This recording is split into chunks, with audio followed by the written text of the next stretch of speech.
നമസ്കാരം, മലയാളി വാർത്തയിലേക്ക് സ്വാഗതം. ചില മനുഷ്യർക്ക് അവരുടെ വളർത്തു മൃഗങ്ങൾ വെറും ഒരു വിനോദോപാധിയല്ല, മറിച്ച് ജീവന്റെ തന്നെ ഭാഗമാണ്. പലതരത്തിലുള്ള വളർത്തുമൃഗങ്ങളെ വളർത്തുന്നവരുണ്ട്.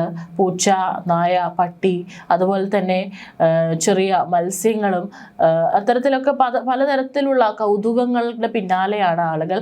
ഇത് ചിലർക്കൊക്കെ ഒരു മനസ്സിനും അവർക്ക് അവരുടെ തിരക്ക് പിടിച്ച ജീവിതത്തിനിടയിലൊക്കെ തന്നെ ഒരു ആശ്വാസമാണ് ഇത്തരത്തിലുള്ള വളർത്തുമൃഗങ്ങൾ നൽകാറുള്ളത്.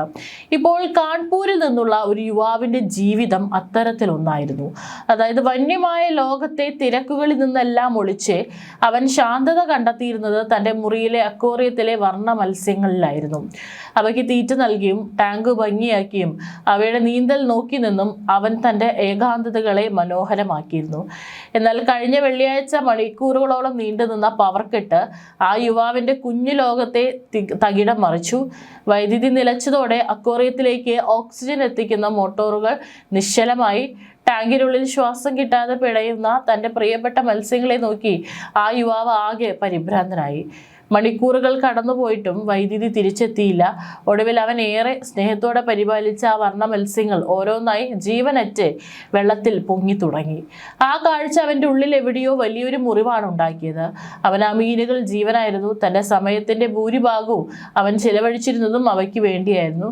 ഒരച്ഛൻ്റെ വാക്കുകളിലുണ്ട് ആ മകൻ ആ അക്വേറിയത്തെ എത്രത്തോളം പ്രാണനായി കണ്ടിരുന്നു എന്നത്. തീരാത്ത വിഷമത്തോടെ മുറിയിൽ കയറി വാതിലടച്ച മകനെ പിറ്റേന്ന് വൈകിട്ടും കാണാതായപ്പോഴാണ് പിതാവ് വാതിൽ ബലമായി തുറന്നത്.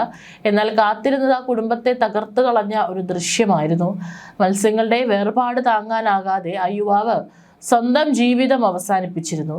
മൃഗങ്ങളോടുള്ള അമിതമായ വൈകാരിക ആത്മബന്ധം ചിലപ്പോൾ മനുഷ്യരെ എത്രത്തോളം സ്വാധീനിക്കുന്നു എന്നതിനെ നേർക്കാഴ്ചയാണ് ഈ സംഭവം.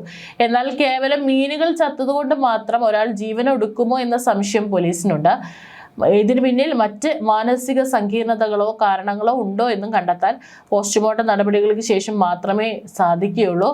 തൻ്റെ സമയത്തിൻ്റെ വലിയൊരു ശതമാനവും മീനുകളെ വാങ്ങാനും തീറ്റ കൊടുക്കാനും അക്വേറിയം ടാങ്ക് സൗന്ദര്യവൽക്കരിക്കാനുമാണ് യുവാവ് വിനിയോഗിച്ചിരുന്നത് എന്നാണ് കുടുംബാംഗങ്ങളെല്ലാം പറയുന്നത്. ഏതായാലും മറ്റെന്തെങ്കിലും തരത്തിലുള്ള കാരണങ്ങൾ ഈ ഒരു ആത്മഹത്യക്ക് പിന്നിലുണ്ടോ എന്നുള്ളതും പോലീസ് വിശദമായി അന്വേഷിച്ചു വരികയാണ്.